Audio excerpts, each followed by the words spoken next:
Hey, it's DBJ, and here's another stunt work video. This one, King of the Hill, big pile, scale the mound.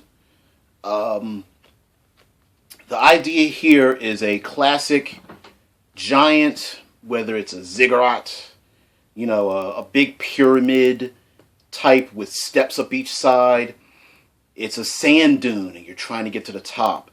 Or torrential rains have turned the hillsides muddy.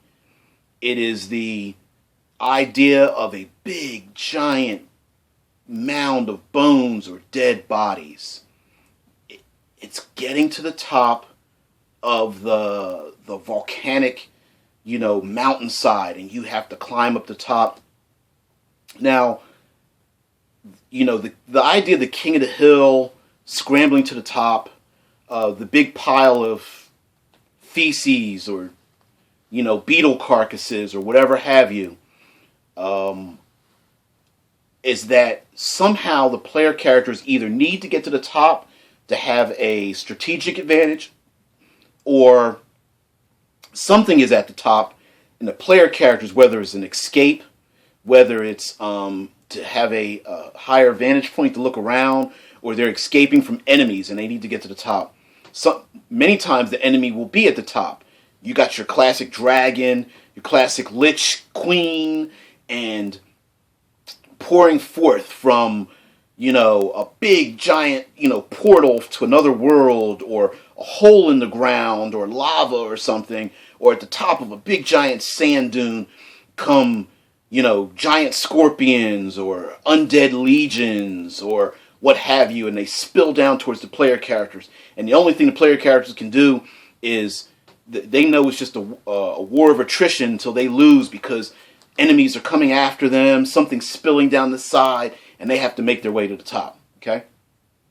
So there are three elements to being King of the Hill, right? The first one is the very bottom circle. Just imagine a big giant circle and there's three rings. That first ring, you're going to have difficulty moving.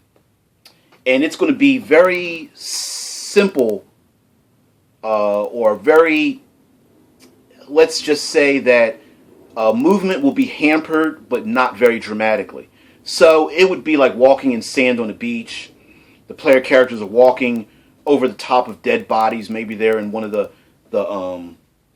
outer realms, in the outer planes, and they're in the abyss or Tartarus or hell or something, one of the 9 hells, and there's nothing but big mounds and mountains of dead bodies, and these mountains are killed because the dead bodies rain down from the sky in almost like trickling water, and they pile down and they just make these big giant piles, and over time those piles will avalanche down like snow and reform into other big piles and stuff as they start to fill up again,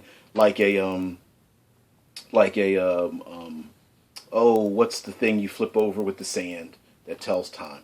Anyway, hourglass. So the first ring will have difficulty with the players moving. I would personally, at first ring, you're going to have reduced movement, maybe half movement. You're going to have to keep your footing. Not a time to start making saving throws and skill rolls, but that movement's going to be very hampered. So when the players want to run from danger that's coming after them or whatever, it's going to be very hard to get through that stuff, whether it's snow or sand or rocks or what have you. That's, although hampered, it's going to be something simple, right? So initially the player characters are going to say, well, although it's not a big deal, we can fight down here. We can, from the bottom, we're cool. But there's going to be a lot of pressure buildup, because what's going to happen is, whether it's a big avalanche, or there's enemy at the top of the sand dune, or there's dead bodies and there's demons coming, whatever it is, the reason why they need to make it to the top, as a game master, you're going to have to establish why. Because if they stay down at the bottom of the valley, at the bottom of the mountain, they're just going to keep getting overcome by more and more enemies. So you want them, the player characters are going to want to move up the hill. They want to be king of the hill, right? They can't see what's beyond, and the cold wastelands or something like that. So then you have your second ring. Now your second ring is probably going to be one of your most dangerous ones. This is where your player characters are going to have to waste off an action, like a bonus action or a move action or attack action or something, because they're going to have to keep their footing. If they don't, in order to climb up, then they're going to have some serious penalty, probably disadvantage on their climbing rolls or something. If you want to draw a sword and start running around, top of the sand dune trying to cut down evil things, you're going to have to rely on your very high attributes to keep your footing. Otherwise, you're going to slip down to the bottom or the third ring. So your second ring, probably a DC of 10. Make your rolls. Is it simple enough? Sure. Player characters, are their movement going to be halved? Of course. You're going to get to the point where you're climbing up with your feet, and you're going to need to use a hand. Maybe somebody's going to have to get a rope and pull you up. Now, the top of the hill. This is where it gets interesting and how I would adjudicate this. You've got yourself the top of the hill. It's stiff. People are using their hands and feet to climb up the dead bodies that are just, packed here in the nine hells or something like that as a mountain, when the big giant, I don't know, Pit Fiend, or what's the other one? Not Balrog. But whatever it may be, big demon, it could be a Orcus or Demogorgon or Baal or Asmodeus, depends on how you want to pronounce it, Amon or something standing at the top, and you need to climb up there, right? Of course, if you're high level enough to do that, you're probably flying around or teleporting. It don't matter. But, hey, physically, you got to get to the top. So, the last ring, the first ring, is going to instill a minus 20 to minus 50 movement rate away from the top. So here's what I mean. As you start to climb up, you've got to make a DC check, probably 15 or higher, to climb upwards. And the motion of sliding back down is going to subtract from your motion to climb up. So if you succeed in climbing up, you're going to have to spend part of your movement to resist the movement down. So if you're moving at 30 feet up and it's a 20-foot movement down, you're only moving at 10 feet at a time. If you fail your roll, you are now, by failing, you're at a 0 movement, and you get that 20-foot movement back down the hill into maybe the second or even third ring, having to start the whole process all over again. So, in other words, it's like a big snowy avalanche or something. You're trying to climb up the snow. Boom, the person fails their roll, and they start sliding back down, and you're rolling and sliding back down and rolling, sliding back down. All the meanwhile, there could be fights going on. It could be torrential rainstorms. There's spells flying around. There's, goblinoids on pterodactyls. Why I'm addicted to goblinoids flying on pterodactyls, I don't know. But I think pterodactyls are cool, especially with flyers on the back of them. So maybe that's why I'm focused on them.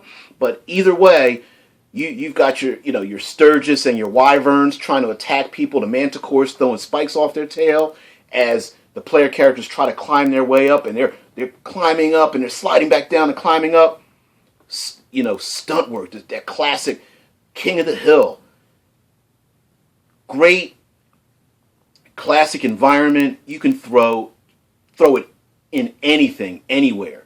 Whether it's dead beetles flowing out of a hill, carcasses or something, dead bodies you're climbing up, whether it's sand or snow, anything. Big giant hill of feces. Who knows what the hell's going on, especially in the outer plains or something like that, or some nasty environment. There's a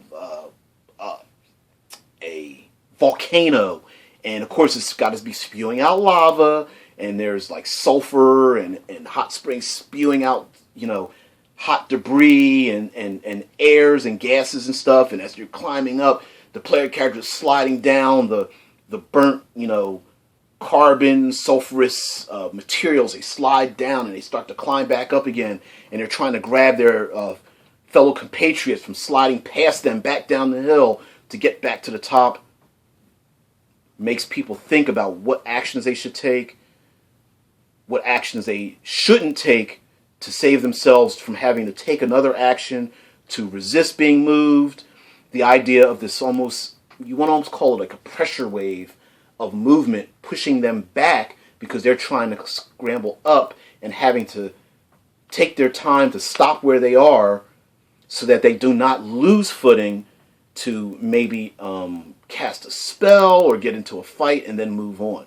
So anyway, stunt work, classic King of the Hill, climbing the mountain of putrid feces and dead bodies, nasty stuff, but a great environment to throw player characters in, to challenge them, to challenge their tactics. I would love to hear what you guys think. I'm going to continue this with stunt work series with some classic environments. I hope I'm able to have some people get involved in a Brigade Con game related to this. I look forward to running it. I'm trying to get the details settled out now, exactly what time that's going to take place. But just look forward to that. And thank you again, guys, for all those who comment, watch, are giving great ideas, and just spread that word. Be creative. Don't destroy the creative element and spark in your games. No more 20 by 20 rooms with gray stone and featureless walls. Throw something in there to make it more enticing, more dramatic, make the environment another character, and go from there. So as always, I'm out. Thank you very much.